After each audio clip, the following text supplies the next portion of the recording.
Halo anak-anak, selamat pagi semuanya. Bagaimana kabar kalian hari ini? Ibu harap kalian selalu sehat dan tetap ceria ya. Nah anak-anak, hari ini kalian akan belajar tema 7 kebersamaan, subtema 1 kebersamaan di rumah pembelajaran yang keempat. Sebelum kita belajar, mari kita berdoa. Baik anak-anak, tujuan pembelajaran kalian hari ini yaitu yang pertama mengidentifikasi keberagaman agama yang ada di sekolah. Yang kedua, kalian dapat mengenal apa saja unsur intrinsik dalam fabel. Yang ketiga, kalian dapat mengenal pecahan 1/4. Nah, simak baik-baik ya video dari ibu.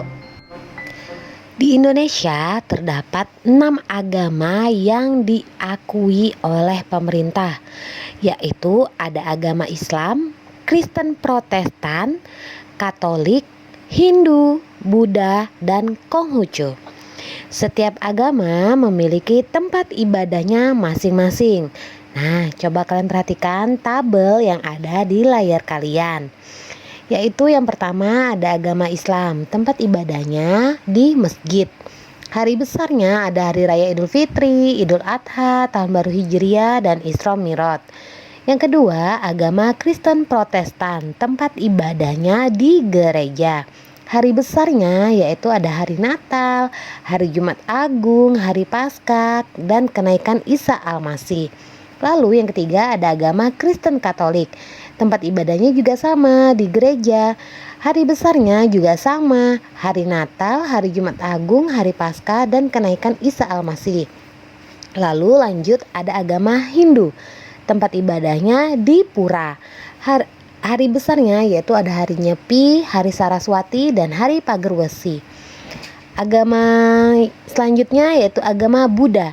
Tempat ibadahnya ada di wihara. Hari besarnya ada Hari Waisak, Hari Asada, dan Hari Katina. Lanjut agama yang terakhir diakui oleh pemerintah yaitu ada agama Konghucu. Tempat ibadahnya di Kelenteng. Hari besarnya ada Tahun Baru Imlek dan Cap Gome. Nah anak-anak, kita tentunya memiliki teman yang seagama. Ada juga teman yang berbeda agama dengan kita. Meskipun berbeda, semua agama mengajarkan kebaikan. Oleh karena itu, kita harus saling menghormati satu sama lain ya. Cerita yang berjudul Kecerdikan Menumbuhkan Kebaikan yang sudah kalian baca itu termasuk dalam cerita fabel.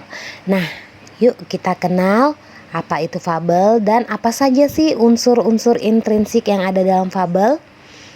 Fabel adalah cerita tokohnya yang diperankan oleh hewan. Seperti judul cerita yang kemarin kalian sudah baca ya. Nah, hewan yang diceritakan dalam fabel umumnya memiliki sifat sama seperti dengan manusia. Adapun unsur intrinsik fabel yaitu adalah unsur yang membangun karya sastra. Unsur intrinsik fabel adalah sebagai berikut. Yang pertama, terdiri dari ada nama tokoh atau jenis hewan yang terdapat dalam fabel. Contohnya dalam judul Kecerdikan Menumbuhkan Kebaikan, tokohnya ada 2, yaitu ular dan tikus. Lalu yang kedua ada sifat setiap tokoh. Nah, jadi dalam cerita itu masing-masing tokoh mempunyai sifat yang berbeda-beda. Contoh ular. Ular dari cerita yang kalian sudah baca kemarin itu sifatnya serakah ya anak-anak. Dia ingin menyerang si tikus. Lalu sifatnya si tikus bagaimana? Dia sangat cerdik. Lalu yang ketiga ada peristiwa penting yang terjadi dalam fabel. Kira-kira cerita kemarin peristiwa pentingnya apa ya? Ibu ambil salah satu peristiwa pentingnya, yaitu pada saat ular ingin memakan tikus pada saat tidur.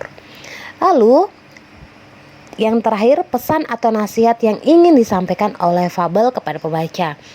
Nah, dalam cerita, setiap cerita pasti memiliki sebuah pesan ya atau nasihat yang disampaikan oleh pembaca. Dalam judul cerita Kecerdikan Menumbuhkan Kebaikan, amanat atau pesan atau nasihat yang kita dapat yaitu kita harus berusaha ya. Harus juga rajin bekerja. Kalau mau mencari makan ya harus kerja dulu. Lalu apa lagi? Nah, saling tolong menolong. Baik anak-anak, semoga kalian bisa memahaminya ya.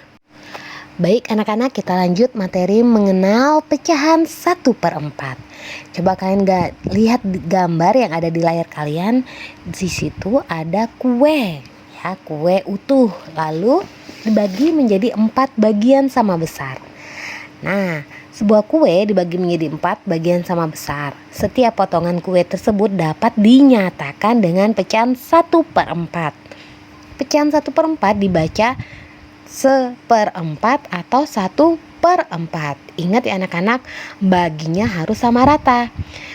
Baik, berikut ada video penjelasan bagaimana cara membagi bagian dari gambar dengan cara diarsir.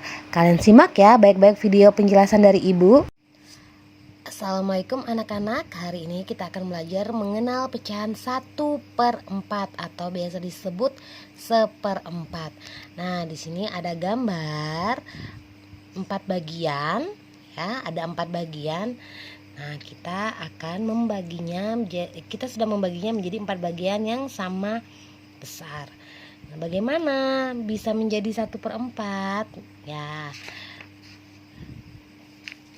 pecahan 1/4 juga dapat digambarkan oleh bagian gambar yang diarsir sebagai berikut. Jadi kalau 1/4 kita cukup mengarsir satu bagian saja.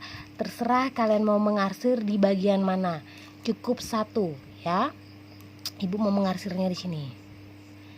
Nah, ini adalah gambar pecahan 1/4. Jadi yang diarsir satu bagian dari 4 bagian. Misal lagi lingkaran, Ibu akan membaginya jadi 4 bagian. Nah, 1/4. Jadi hanya satu bagian yang diarsir dari 4 bagian ini. Terserah kalian mau ngarsirnya di mana. Nah, jadi seperti ini, 1/4. Mudah kan anak-anak? Nah, kalau misalnya 2/4, jadi kalau 2/4 itu, misalnya kita mengenal pecahan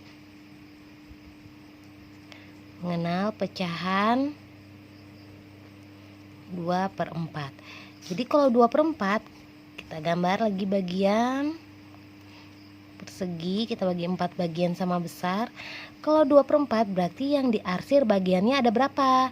Ada 2 bagian karena pecahannya 2/4.